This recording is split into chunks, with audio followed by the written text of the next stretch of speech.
அனைத்து ஜோதிட ஆர்வலர்களுக்கும் எனது அன்பான வணக்கங்கள். லக்னம், ராசி பதிவுகள் தொடர்ச்சியாக நம்ம இந்த பதிவுல பார்த்தீங்கன்னா, மேச லக்னம், மகர ராசியை பத்தி நம்ம பார்க்க போறோம். லக்னம்னா என்ன, ராசினா என்னங்கிற விளக்கமான பதிவு நம்ம சேனல்ல இருக்கு. அதை பார்த்து நீங்க தெரிஞ்சுக்கலாம்.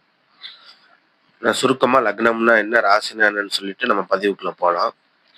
லக்னம் அப்படிங்கிறது உங்களுக்கு நடக்கக்கூடிய எல்லா செயலுக்கு காரணமே லக்னத்தை அடிப்படையாக கொண்டுதான். அந்த செயல்களை நீங்க எந்த மனநிலைமையோட நீங்க செய்யறீங்க, எப்படி சிந்திச்சு அதை செயல்படுத்துறீங்க, நடக்கக்கூடிய செயல்களை நீங்க எப்படி உங்க மனசுல ஏத்துக்கிறீங்க அப்படிங்கிறது தான் ராசி குறிக்கும். அப்ப லக்னங்கிறது செயல், ராசிங்கிறது மனநிலை. ஸோ இதுதான் ராசிக்கும் லக்னத்துக்கும் உள்ள வித்தியாசம். அப்ப இந்த பதிவுல நம்ம மேச லக்னம், மகர ராசியை பத்தி நம்ம பார்க்க போறோம். இந்த ஸ்கிரீன்ல பாத்தீங்கன்னா லக்னத்தை மேசத்திலையும் சந்திரனை பாத்தீங்கன்னா மகரத்திலையும் போட்டிருக்கோம். அப்ப இந்த மாதிரி கட்டம் இருக்கும்போது அவங்க மேச லக்னத்துல பிறந்து மகர ராசியில பிறந்தவங்களா இருப்பாங்க.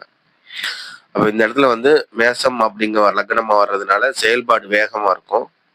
அதுவே ராசி இருக்கிறதுனால பாத்தீங்கன்னா மனதுல எதையுமே ஒரு திட்டமிடல், பொறுப்பு இதோட சேர்ந்து இந்த ஜாதகர் பாத்தீங்கன்னா வாழ்க்கை ஓட்டத்தை நடத்துவார். ஏன்னா இங்க மேசங்கிறது செவ்வாயோட வீடு, மகரங்கிறது சனியோட வீடு. ரெண்டுக்குமே ஆப்போசிட் பிளானெட். ரெண்டு வேற வேற கிரகங்கள்.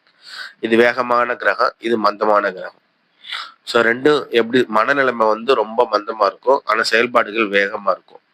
ஸோ அப்படி இருக்கிறதுனால இவங்க வாழ்க்கை எப்படியெல்லாம் நடக்கும் அப்படிங்கிறத நம்ம இந்த பதிவு. ஒரு வேலையை தொடங்கும் போது வேகமா பண்ண ஆரம்பிச்சிருவாங்க. ஆனா அதை முடிக்கிறதுக்கு பாத்தீங்கன்னா ரொம்ப லேட் ஆகும். தொடங்குறது ஸ்பீடா தொடங்கிடுவாங்க, ஆனா முடிக்கிறது ரொம்ப லேட் ஆகும். காரணம் என்னன்னா, வேலை பண்ணிக்கிட்டே இருக்கும்போது இவங்க மனநிலைமையில பாத்தீங்கன்னா கொஞ்சம் பொறுப்புகளும் திட்டமிடுதலும் இருக்கிறதுனால கொஞ்சம் டிலே பண்ணி பண்ணுவாங்க. ஆனா அது சக்சஸா இருக்கும். ஒரு ஒரு ப்ராஜெக்ட் எடுக்கிறாங்க, ஒரு ஷெட்யூல் போடுறாங்க, அந்த ஷெட்யூல் படி பண்ணிட்டு இருக்காங்க. ஆனா திடீர்னு பாத்தீங்கன்னா இந்த மாதிரி வேற மாதிரி பண்ணலான்னு யோசிச்சு ஒரு சேவிங்ஸோ இந்த மாதிரி பண்ணும்போது கொஞ்சம் இன்னும் டைம் எடுத்துக்கும். அதை கூட அவங்க ஏத்துக்கிட்டு இன்னும் கொஞ்ச நாள் தள்ளி போட்டு கூட பண்ணுவாங்க. அப்ப வேலையை ஆரம்பிச்சு உடனே முடிக்க மாட்டாங்க. ஸோ இதுதான் இவங்களுடைய வாழ்க்கை. அதே மாதிரி இவங்க வாழ்க்கையில ஒரு நல்ல நிலையை அடையிறதுக்கு ரொம்ப அதிகமா ஆசை இருக்கும். பொறுப்புகளை தட்டி கழிக்காம அதை ஏற்றுக்கொள்ளக்கூடிய பக்குவம் அவங்களுக்குள்ள இருக்கும். எவ்வளவு பெரிய கடினமான வேலையா இருந்தாலும் செய்தி முடிக்கணுங்கிற பிடிவாதம் உங்களுக்கு இருக்கும். அதனாலதான் மிகப்பெரிய தொழிலதிபர்கள்லாம் அந்த மேச லக்னத்துல பிறந்து மகர ராசியில பிறந்தவங்களா இருப்பாங்க. அதே மாதிரி தொழில் வேலை செய்யற இடத்துல மிக முக்கியமாக அதுதான் இவங்களுக்கு ரொம்ப முக்கியமா இவங்க கருதுவாங்க. மற்றதெல்லாம் அடுத்துதான். ஃபர்ஸ்ட் வேலை, தொழில் இதான் ஃபர்ஸ்ட். அதே மாதிரி சமூகத்துல பதவி, மரியாதை இதெல்லாம் கிடைக்கணுங்கிற எண்ணம் உங்களுக்குள்ள இருந்துகிட்டே இருக்கும்.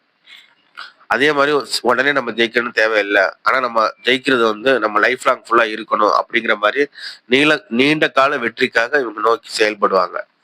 அதே மாதிரி பணத்தை சேமிக்கிறதுலயும் கவனம் அதிகமா இருக்கும். தேவையில்லாத செலவையுமே இவங்க குறைக்கிறதுக்கு செய்வாங்க. குடும்பத்தை பத்தியும் அது அவங்களோட எதிர்காலத்தை பற்றியும் அதிகம் யோசிப்பாங்க. அதே மாதிரி இவங்களுக்கு கொடுக்கப்பட்ட பொறுப்புகளை சரியாக செய்யணும் அப்படிங்கிற மனநிலைமையோட இவங்க இருப்பாங்க. வெளியில பாக்குறதுக்கு தைரியமாகவும் மனசுக்குள்ள பாத்தீங்கன்னா எதிர்காலத்தை பற்றி சிந்திக்கக்கூடியவர்களா இவங்க இருப்பாங்க. ஒரு பிரச்சனைன்னு வந்துட்டா உடனே பதறாம அதுக்கான நடைமுறை தீர்வு என்னங்கிறத தேடுறவங்க தான் இவங்க. மற்றவங்களாம் இவங்களை மதிக்கணும் அப்படிங்கிற இவங்க எதிர்பார்ப்பு உங்களுக்குள்ள இருக்கும். இவங்கள்கிட்ட கொடுக்கப்பட்ட வேலையை அலட்சியம் செய்யாம அதை செஞ்சு காட்டணுங்கிறது, அவங்க கிட்ட ஒரு நல்ல பேர் வாங்கணும் அப்படிங்கிறது இவங்களுக்குள்ள இருக்கக்கூடிய அது எண்ணம். அதே மாதிரி கோபம் வந்தாலும் பல நேரம் அதை கட்டுப்படுத்துறதுக்கு இவங்க முயற்சி செய்வாங்க. உடனே கோபப்பட மாட்டாங்க.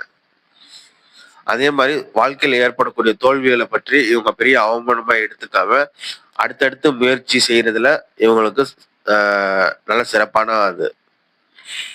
அதே மாதிரி இவங்களுக்கு ஆரம்பத்துல கொஞ்சம் கஷ்டங்கள் இருந்தாங்களும் வயது அதிகரிக்க இவங்களுடைய பாத்தீங்கன்னா நிலைமை ஒரு நல்ல உயர்வான நிலைமைக்கு வர்றதுக்கு வாய்ப்புகள் நிறைய இருக்கு. இவங்க ஒரு இலக்கை வச்சுட்டாங்கன்னா அதை அடையிறதுக்கு பயங்கரமா பொறுப்பாகவும் உழைக்கக்கூடியவங்க. சில நேரங்கள்ல பாத்தீங்கன்னா வேலை, பணம் இதை மட்டும்தான் அதிகமா சிந்திச்சுக்கிட்டே இருப்பாங்க. அப்ப இந்த இடத்துல செயல்ல வேகமும், மனதுல பொறுமையும், வாழ்க்கையில இலக்கும், வெற்றியில விடாமுயற்சியும் என்பதே மேச லக்னம், மகர ராசியில பிறந்தவங்களுடைய முக்கியமான தன்மையாக இருக்கும். நன்றி நண்பர்களே. நம்ம அடுத்த பதிவுல சந்திப்போம். நன்றி, வணக்கம்.